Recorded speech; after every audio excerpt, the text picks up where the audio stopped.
Few figures in history are both mass murderers and saints. Olga of Kyiv is one of them, and her path to holiness was paved in blood.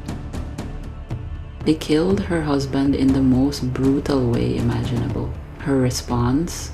A revenge so creative, it reads like a medieval horror story. The year is 945 AD. The lands of Kyivan Rus were a brutal, unforgiving frontier, where power was taken by force and blood answered blood. In this savage world, a princess named Olga would rise, not through gentle diplomacy, but through an almost unimaginable campaign of vengeance. She would become one of history's most formidable rulers. A woman whose name, even centuries later, evokes both terror and reverence. This is the story of Olga of Kyiv, the Viking ruler who brutally avenged her husband's murder and, against all odds, eventually became a saint.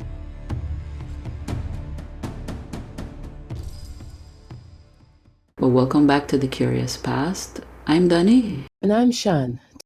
Today, we'll explore the extraordinary life of Olga of Kyiv, Viking-born, ruthlessly vengeful, and eventually canonized, a woman who wielded both fury and faith. Born around 900 CE in Pskov, Olga was of Viking descent. By age 15, she married Prince Igor of Kyiv, and soon bore him a son, Sviatoslav. Igor of Kyiv, the reigning prince of Kyivan Rus, a warrior ruler, was also of Viking descent. His realm was a loose confederation of Slavic tribes, and his power, like that of many early medieval kings, was largely maintained through force and tribute. In 945 AD, Igor set out to collect tribute known as Polyudi from the Drevlians, a Slavic tribe whose lands lay to the west of Kyiv. He had already collected his due, but unsatisfied, he decided to return for more. This act of blatant greed was a fatal error. The Drevlians, already resentful of his demands, saw this as an unforgivable violation of their traditional laws. In a horrific act of defiance, the Drevlians captured Igor. They subjected him to a barbaric execution, tying him to 2 young birch trees, bending the trees until they tore his body in half. It was a brutal message. The Drevlians would not be exploited. With Igor dead, his young son, Sviatoslav, was now heir, leaving a power vacuum and a widow with a score to settle. And left to rule as regent for her young son, Olga vowed vengeance, and she delivered.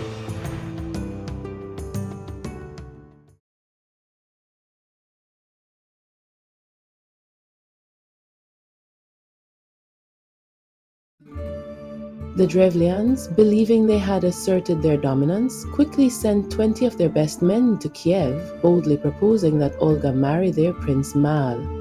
They thought they were securing their future.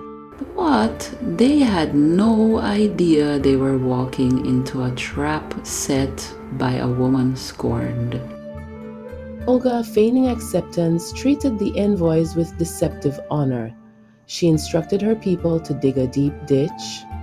The next morning, she ordered her servants to carry the unsuspecting Drevlians, still in their ceremonial boats, directly to the ditch. There, before her eyes, the envoys were thrown in and buried alive. Their confident cries turned to muffled screams as the earth was piled upon them. Olga, expressionless, watched every moment.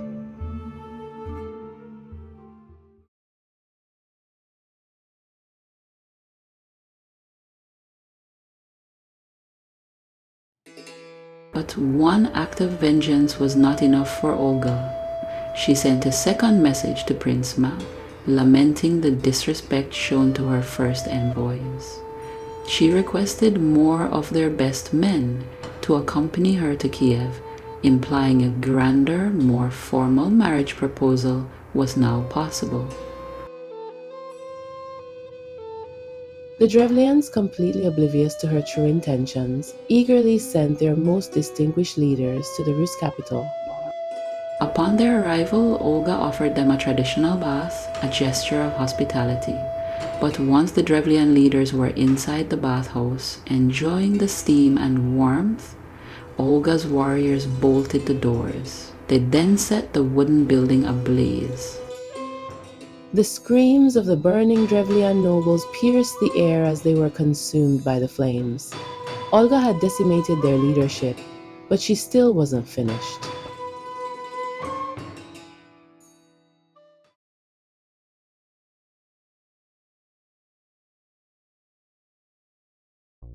And her third act of vengeance was arguably the most cunning. Olga journeyed to the Drevlian capital of Iskorosten, the very place where Igor had been murdered. She announced her intention to hold a funeral feast, a trezna, at her husband's grave. The Drevlians, honoring the custom, gathered for the feast, bringing thousands of their people to drink and mourn with the princess. Olga's warriors plied the Drevlians with copious amounts of mead, getting them drunk and complacent. Once the celebration reached its peak and the Drevlians were too intoxicated to resist, Olga gave the command. Her hidden warriors emerged and in a brutal massacre slaughtered over 5,000 Drevlians. The fields ran red with blood. Olga herself then returned to Kiev, assembling a massive army to finally crush the Drevlians.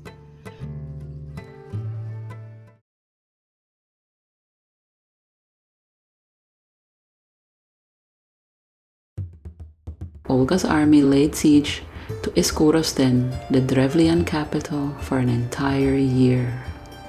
The Drevlians, starved and exhausted, eventually offered peace and tribute. Olga, ever the strategist, feigned mercy. She demanded a seemingly small tribute, 3 pigeons and 3 sparrows from each household. The Drevlians, relieved, happily complied, believing they had escaped her wrath. But Olga's plan was far more diabolical. Her warriors tied sulfur-wrapped cloth to each bird's leg. At dusk, the birds were released. Instinctively, they flew back to their nests within the wooden city of Iskorosten.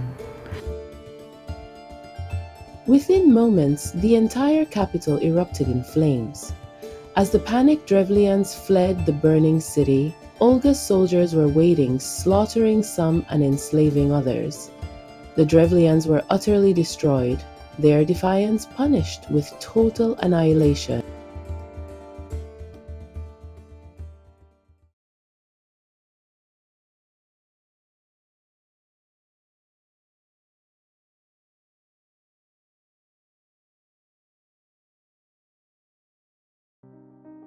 Having secured her power and avenged her husband's death in the most brutal fashion imaginable, Olga ruled Kyivan Rus as regent for her young son, Sviatoslav. She proved to be an astute and effective ruler, reforming the tax system and establishing judicial districts. But perhaps her most surprising legacy was her transformation. In 957 AD, Olga traveled to Constantinople, the capital of the Byzantine Empire, where she was baptized into the Christian faith, taking the name Helena. This was a monumental act for a pagan ruler, demonstrating her foresight and diplomatic skill. While her son Sviatoslav remained a pagan warrior, Olga tirelessly worked to spread Christianity throughout Rus. She built churches, destroyed pagan idols, and tirelessly advocated for her new faith. Olga died in 969 AD, leaving behind a complex and contradictory legacy. She became the first Kievan ruler to embrace Christianity, paving the way for her grandson, Vladimir the Great, to Christianize the Kyivan Rus. The woman who orchestrated a quartet of brutal, cunning revenges, who burnt entire cities and slaughtered thousands, was eventually recognized for her unwavering devotion to Christianity. Centuries later, in 1547, the Orthodox Church canonized her as Saint Olga, equal to the Apostles, patron of widows and converts, her legacy forever enshrined. This was a testament to her pioneering efforts in bringing Christianity to Kyivan Rus. Her story is a paradox, a testament to the transformative power of faith and a chilling reminder that even the most brutal figures in history can, in their own unique ways, find a path to sainthood. What do you make of Saint Olga? Was she a ruthless ruler, a strategic genius, or a woman forced into vengeance by circumstances? Tell us in the comments below. Don't forget to like, share, and subscribe to The Curious Past for more stories where history's darkness meets its legends. Until next time, stay curious.